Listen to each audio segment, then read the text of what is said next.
Jason here. Tomorrow's Easter, and it's going to be a weird one, right?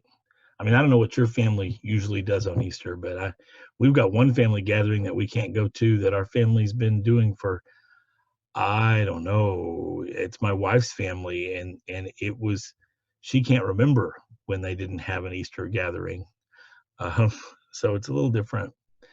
Um, we've been at the church that we're serving at now, the Well. Many of you that are watching are members of since 2004, and with at least some members of that church, I have met every Easter Sunday since 2004. So strange for me as well. Um,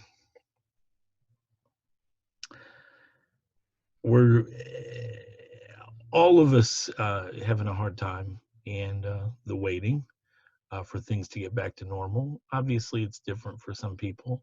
Some people are having a whole lot of trouble financially. Some people are having to deal directly with illness or family issues that they can't take care of. Some of us are not having too bad a time, except that we're sick of being indoors. It just varies from person to person.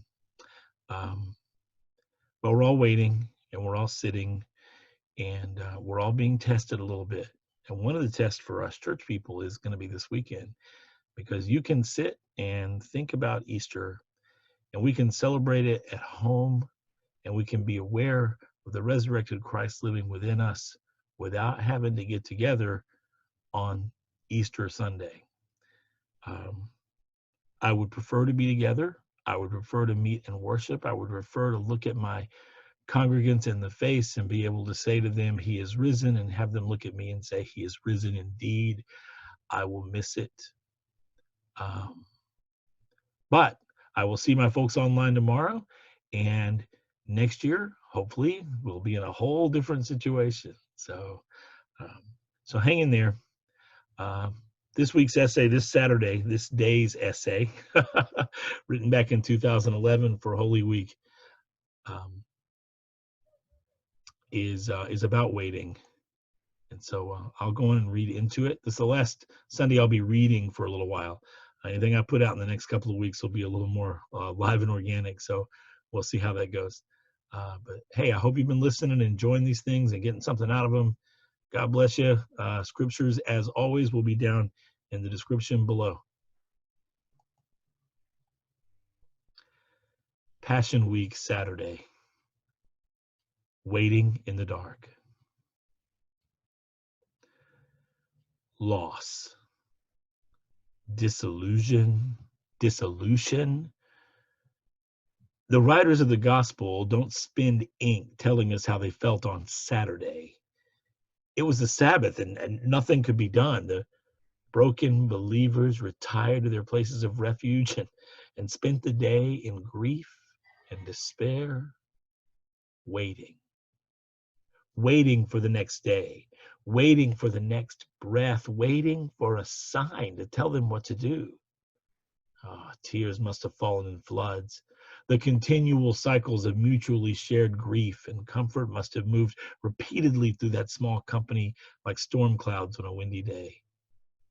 And then the questions came. Where would they go? What would they do? Who would they be? As Peter had asked after proclaiming his faith in Jesus as the Christ, the Son of the living God, where else could they go? They believed Jesus carried the words of life, that he was the word of life.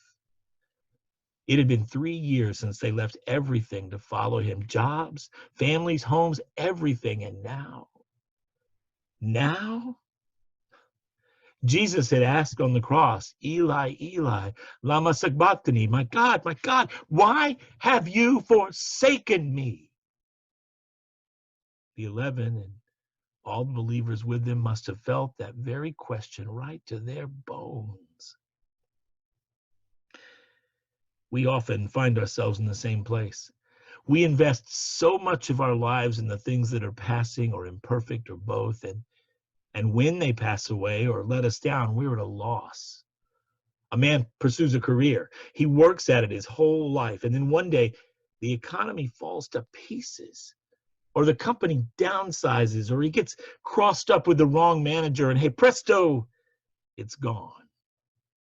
A woman pours herself into a relationship, a marriage, a friendship. Years she works to establish the bonds of love and mutual respect. She places her entire heart into the matter, and then one day, out of the deep blue, she is betrayed. She loses everything she worked so hard to create. Friends hurt us. People leave us. There are lies and disappointments and ultimately even death, the great divider of our lives, and we lose. Oh, we may scream. We may rage against the dying of the light or the dying of our hopes. We may curl up into a ball and huddle in a corner. We may run away from everything as far and as fast as we can. But ultimately, when the reaction stops, the waiting begins. We wait. In despair and silence, usually, a very few of us take on the faithful demeanor of one who waits in peace, waiting. But now, for us, because of the long wait from Christ's death on Friday night to his beautiful resurrection on Sunday morning, we don't have to wait in vain. Hope was born on Easter morning, making it possible for hope to be born in you ever since. Tomorrow, oh best beloved, tomorrow, weeping only lasts for the night, but joy comes in the morning.